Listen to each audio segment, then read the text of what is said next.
भारत फिर भरपूर बनेगा,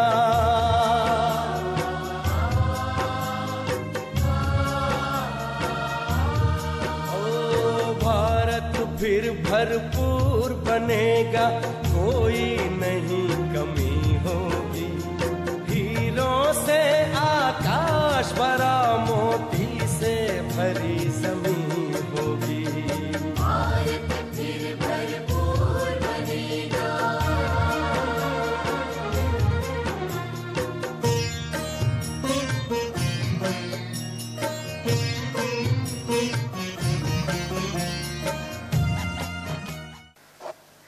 ओम शांति, ओम शांति।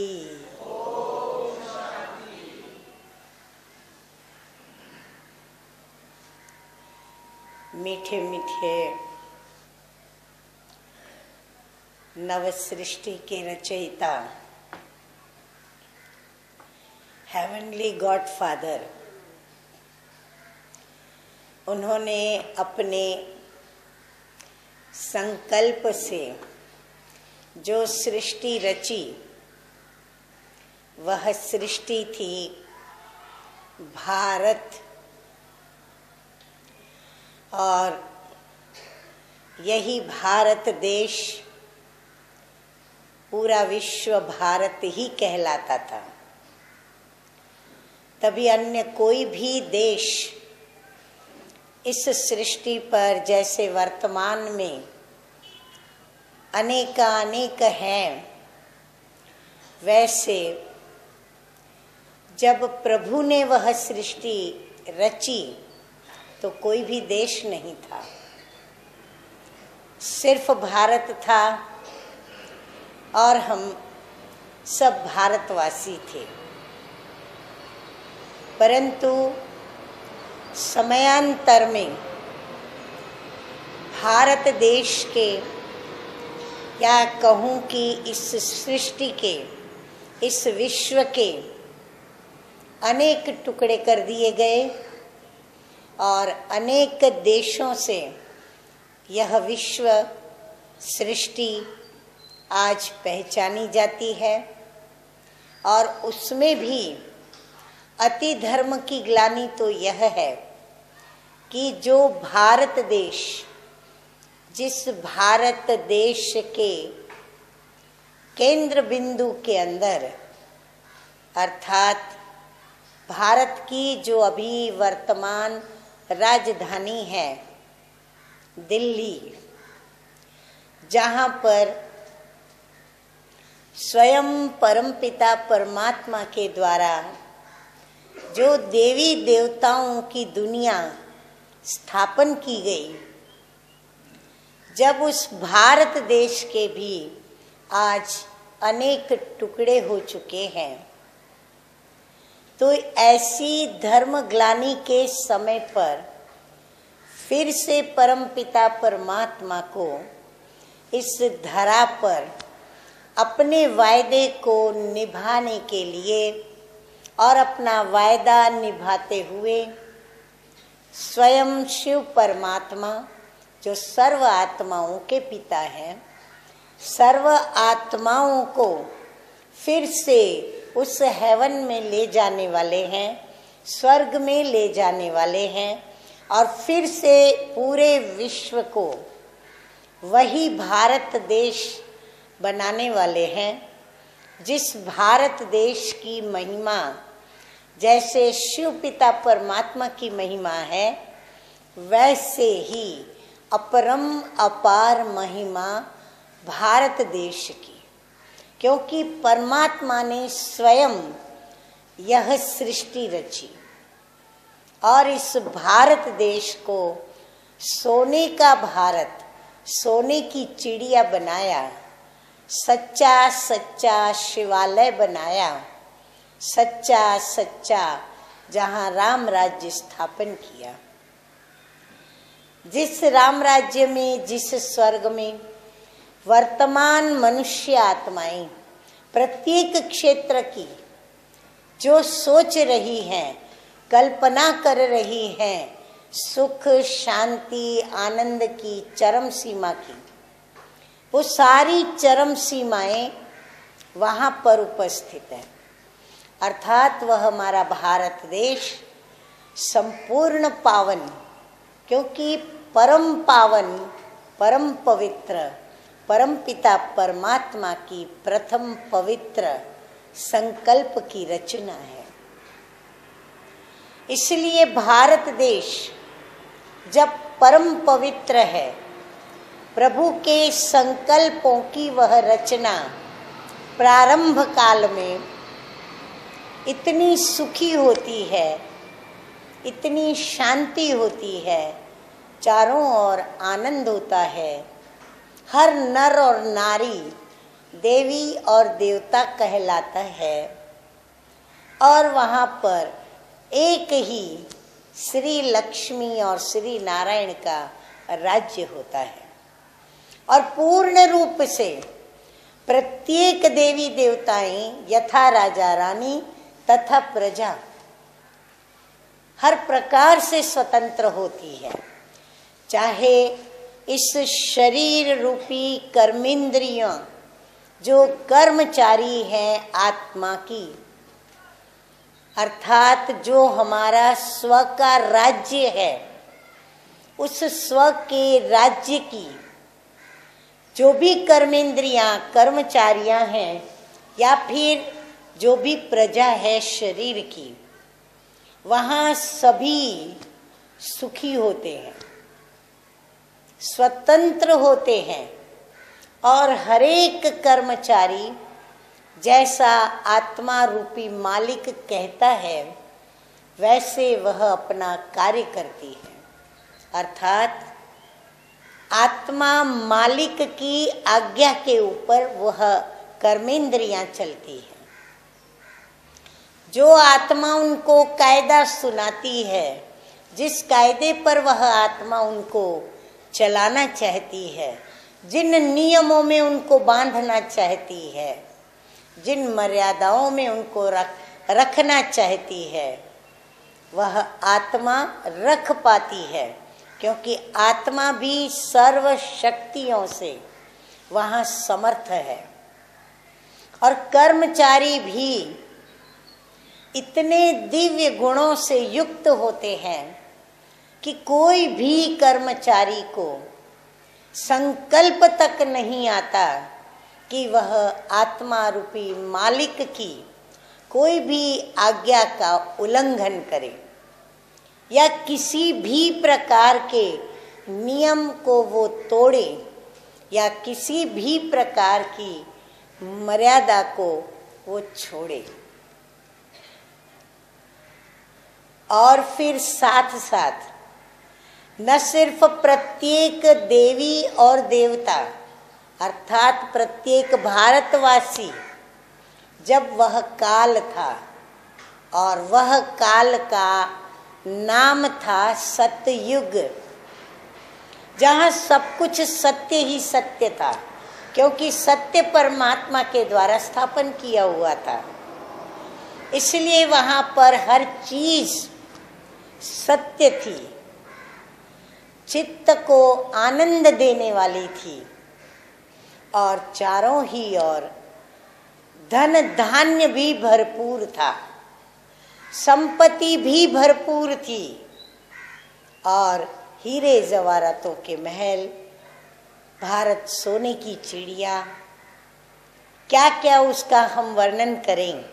लेकिन वह भारत किसी भी प्रकार के, किसी भी परतंत्र करने वाले संकल्प तक भी वहाँ पर न था, न उनका ज्ञान था।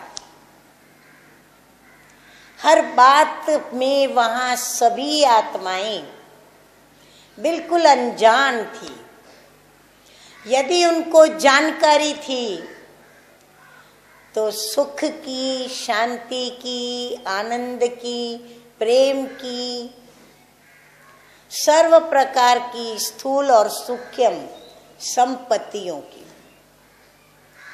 और आज जब हम अपने उस भारत देश को याद करते हुए वर्तमान समय के भारत देश को जब देख रहे हैं तो दिल दुखी हो रहा है, व्यथित होता है। भले कहने को तो आज 26 जनवरी हम सभी अपने भारत देश की स्वतंत्रता के वह दिन को याद करते हुए और बापू गांधी को याद करते हुए खुशी मनाते हैं, परंतु क्या सचमुच ये हमारी खुशी जो है वो अविनाशी है? जैसे परमपिता परमात्मा ने जब सतयुग की स्थापना की, प्रथम रचना रची, तब जैसे सुख का जो अविनाशी पीरियड था, अविनाशी सदा काल के लिए शांति, आनंद, प्रेम, पवित्रता थी, क्या आज हमारे भारत देश के अंदर है? तब वहां कोई बंधन नहीं था, कोई शत्रु नहीं था, कोई किसी से भी दुखी नहीं था, शांत नहीं था, और किसी भी प्रकार के न मानसिक बंधन थे, न बौद्धिक स्तर पर कोई भी वहां पर इच्छाएं थी, ना किसी को किसी से कोई अपेक्षा थी, और ना ही स्वभाव और संस्कारों के अंदर कुछ प्राप्त करने की चाहना थी, ना ही कोई अप्राप्ति का गम था, और ना ही किसी स्वभाव संस्कार के वशीभूत वह आत्मा कर्मेंद्रियों की गुलाम थी। वर्तमान समय जब हम नजर दौड़ाते हैं तो आत्मा जो कि अपने स्व के राज्य को खो चुकी है, संपूर्णतया स्थूल और सूक्ष्म दोनों रीति से अब भी परतंत्र है, अब भी वो गुलामी की बेड़ी में जकड़ी हुई है, अभी भी वो वशीभूत है, विषय विकारों के पांचों भूतों की बहुत मजबूत जंजीरों से बंधी हुई है।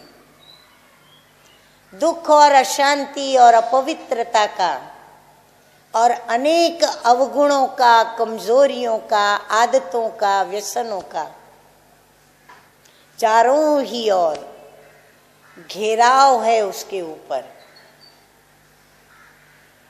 और प्रत्येक मनुष्य आत्मा दुखी है, अशांत है, पतित है और अपवित्र है।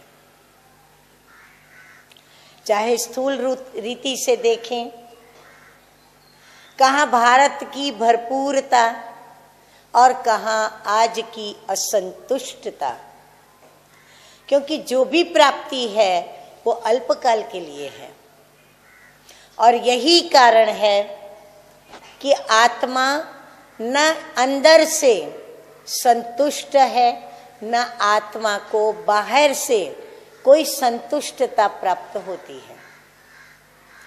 और आश्चर्य इस बात का है कि प्रत्येक मानव आज स्व के स्वरूप को भूलकर, स्व के राज्य को भूलकर, स्व के अधिकारियों को गुलामी की दशा में देखकर और प्रत्येक कर्मेंद्रियों को पांच विकारों के वशीभूत देखकर भी उसको यह जागृति नहीं आ रही है कि मैं कितना परतंत्र हूं। वो चाहता है लेकिन स्वयं को परतंत्रता की बेड़ी में से मुक्त नहीं कर पाता, क्योंकि आज तक विषय विकारों ने आत्मा को गुलाम बना के रखा हुआ है, कर्मेंद्रियां भी उसकी गुलाम बनकर चल रही है।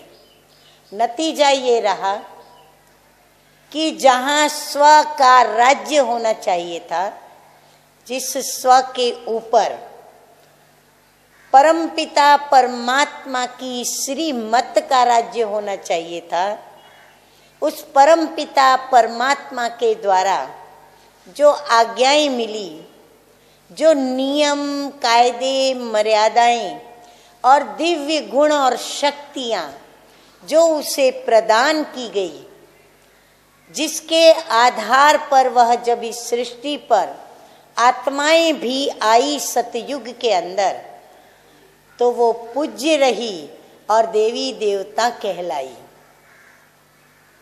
पूर्ण रूप से कर्मेंद्रियों से भी स्वतंत्र, कर्म के कर्मचारी और अधिकारियों से भी स्वतंत्र, और साथ साथ खुद ने आत्मा ने भी स्वयं की स्थिति परम पवित्र बना करके स्वयं को स्वतंत्रता का अनुभव कराया, और उसी अनुभव में वह चली, और उसकी आत्मा की अर्थात स्व की जो भी इस कर्मेंद्रियों ने जब जब उसके पास कोई डिमांड यदि की, वैसे तो कोई आवश्यकता ही नहीं रही, क्योंकि सर्व प्राप्तियां परमपिता परमात्मा के द्वारा वहां प्राप्त थी, तो कोई भी वहां पर इच्छा उठी नहीं। परंतु जब विषय विकारों का राज्य हुआ, तो इस आत्मा के अंदर अपवित्रता आने लगी, शक्तियों का क्षय होने लगा, और धीरे धीरे आत्मा विषय विकारों की गुलाम बनते बनते इतनी गुलाम बन चुकी कि प्रत्येक कर्मेंद्रियों की प्रति पल डिमांड आती रही उसके पास, और वह उस राजा के, कौन सा राजा, जो विषय विकारों का राजा कहलाता है, अर्थात रावण। रावण ने उसके ऊपर राज्य किया, तो जैसे रावण ने चलाया, जो आत्मा मालिक थी वह भी गुलाम बनकर उसकी आज्ञा पर जी हजूर जी हाजिर करने लगी। जब मालिक ही जी हजूर जी हाजिर, तो कर्मेंद्रियों का तो क्या हाल होगा। तो सूक्ष्म में भी कर्मेंद्रियां उसके वशीभूत रही, और स्थूल में भी कर्मेंद्रियां वशीभूत रही। और फिर माया ने, रावण ने जो डिमांड की, जो इच्छाएं की, जो आशाएं की, वो सब वो पूरी करता गया। चाहे कानों ने परचिंतन की इच्छा की, उसको परचिंतन दिया, ऐसी जगह पे जाकर के वहां अपने को बिठाया जहां परचिंतन का रस मिले।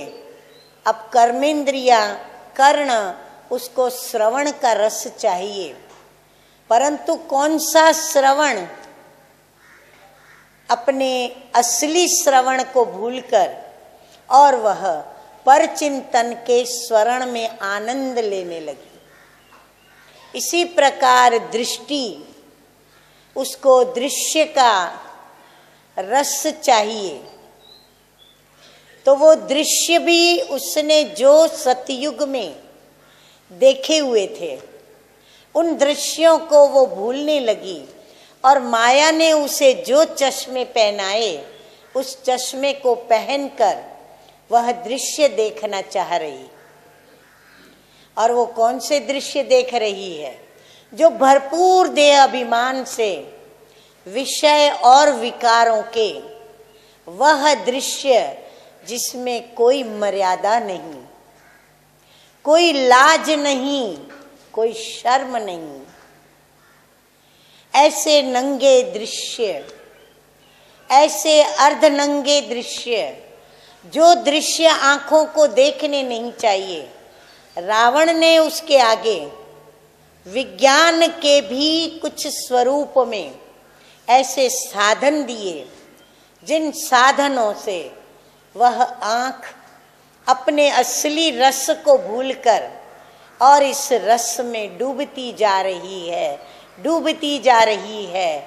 और आज की युवा पीढ़ी अपना सर्वनाश इन साधनों के द्वारा करती जा रही है, और फिर इतना मीठा जहर कि उन्हें महसूस भी नहीं हो रहा कि हम महाविनाश की ओर अपने कदमों को भर रहे हैं। तो प्रत्येक कर्म इंद्रिया, चाहे मुख है, मुख को भी वह जो सुख के, शांति के, आनंद के, प्रभु के गुणगान या गुणों के जो गुणगान करने चाहिए थे वह भुलाकर, और आज वह मुख ऐसे गीत गा रहा है, ऐसी बातें बोल रहा है जिससे कोई को भी सुख की प्राप्ति नहीं होती। हाँ, सुख की प्राप्ति का भ्रम उसे होता है।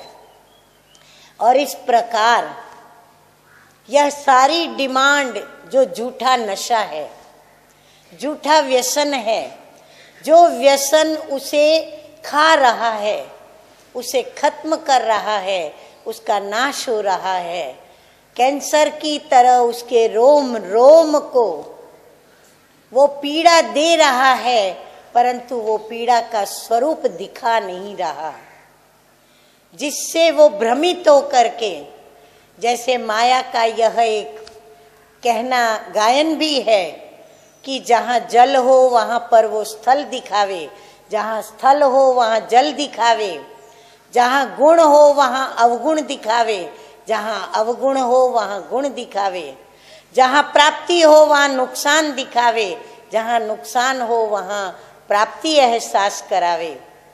ऐसे उल्टी गाड़ी में, उल्टी गंगा में सभी को वो बहाती हुई माया ले जा रही है।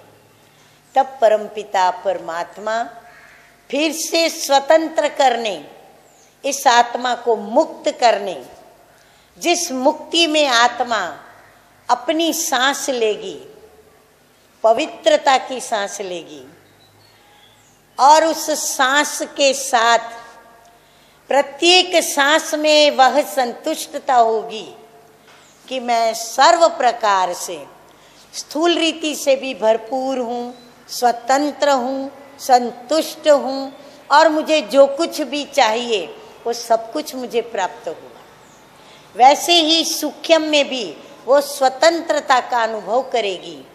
और अभी परमपिता परमात्मा सृष्टि पर आकर के वह युक्ति मुक्ति की सिखला रहे हैं, और उस मुक्ति की युक्ति का नाम है सहज ईश्वरीय ज्ञान, सहज राजयोग, दिव्य गुणों की धारणा और दुआओं को प्राप्त करने के वैज्ञानिक साधन, अनेक योग युक्त, धारणा युक्त सेवाएं, जिनके आधार से जितनी भी आत्मा को स्थूल सूक्ष्म जंजीरें लगी हुई हैं, उन सब बेड़ियों को वो काट करके और फेंक देती है। और जो भी आत्मा अनेक जन्मों से माया के द्वारा होने वाले पाप कर्मों के भी जो बंधनों को बांधे हुए हैं, अनेक आदतें व्यसनों को बांधी हुई है, तो सारी बेड़ियों को वो तोड़ रही है। तो प्रत्येक मानव तभी ये महसूस करेगा कि मैं स्वतंत्र हूँ, जब वो स्वयं को, स्व को, आत्मा को इन विकारों के बंधन से मुक्त करेगा। स्थूल में शत्रुओं से मुक्त होना यह भी एक खुशी है कि हम स्वतंत्र हैं, परंतु अपने दिल पर हाथ रखकर हर कोई पूछे, क्या हम सचमुच स्वतंत्र हैं? हम जो करना चाहते हैं कर सकते हैं? हमारी भी कितनी सारी डिमांड्स हैं। आत्मा की डिमांड को सोचो, पूछो आत्मा को, चेक करो आत्मा को, क्या कहती है, क्या मांगती है। हम ब्राह्मणों की मैं बात करूं तो ब्राह्मणों की आत्मा क्या चाहती है, मुझ ब्राह्मण की आत्मा क्या चाहती है। अमृत वेले से लेकर रात्रि की दिनचर्या तक स्वयं को अनेक प्रश्न पूछो। क्या मैं अमृत वेले उठ करके जैसे बाबा चाहते हैं वैसे ज्वालामुखी योग बिना झुटका खाए, बिना नींद किए, स्फूर्ति के साथ, लाइन क्लियर रखते हुए, प्लेन बुद्धि के साथ मैं याद कर सकती हूँ? क्या मैं रोज अमृत वेले योग क्लास करने के बाद मैं बाबा के सेवा केंद्र पर जाकर क्लास करती हूँ? कि मन की इच्छाएं मन के अंदर धरी की धरी रह जाती हैं? क्यों? आलस्य, अलबेलापन, निंद्रा, अनेक आदतें जिसने मुझे जकड़ के रखा हुआ है। व्यर्थ संकल्प, व्यर्थ देहधारियों की यादें, व्यर्थ बीती हुई बातों की यादें, व्यर्थ पाप कर्मों का पश्चाताप मुझे ये करने नहीं दे रहे हैं। और वंडर ये है कि आत्मा ये महसूस भी नहीं कर रही है कि ये मेरा न उठना, क्लास में न जाना, इन नियमों पे न चलना, बाबा की श्रीमत का पालन न करना, आज्ञा को न मानना, ये मेरी सूक्ष्म सजाएं हैं, जिन सजाओं को अभी मैं रॉयल रूप से भोग रही हूं। परंतु सारे दिन की यह दिनचर्या में आप नजर दौड़ाएंगे तो ऐसी कितनी सूक्ष्म सजाएं सारा दिन आत्मा भुगतती रहती है, क्योंकि गुलाम हो चुकी है।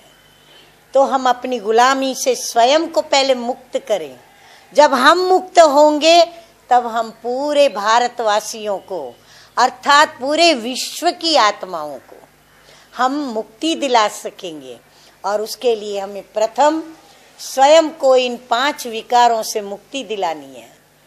और 5 विकारों से मुक्ति दिलाएंगे तो ऑटोमेटिक हमारा यह भारत देश हर बातों से, हर शत्रुओं से मुक्त रहेगा। जब हम सर्व शत्रुओं से स्वयं को मुक्त करेंगे तब कहेंगे सच्ची सच्ची स्वतंत्रता, जो कि हमारे परम प्रिय परम पिता परमात्मा हम बच्चों को वह स्वतंत्रता का अनुभव कराने आए हैं। और हमें वह स्वतंत्रता प्रैक्टिकल में दिला रहे हैं। और हम आत्माएं स्वतंत्र होती जा रही हैं। हर एक नंबरवार पुरुषार्थ अनुसार अपनी अनेक बेड़ियां नंबरवार काटती जा रही हैं। परंतु हमें हर बेड़ियों को काटना है। जब हम संपूर्ण सर्व प्रकार की सर्व बेड़ियों को काटेंगे तभी हम कहलाएंगे स्वतंत्र देवी और देवता, स्वतंत्र भारत के स्वतंत्र देवी देवता।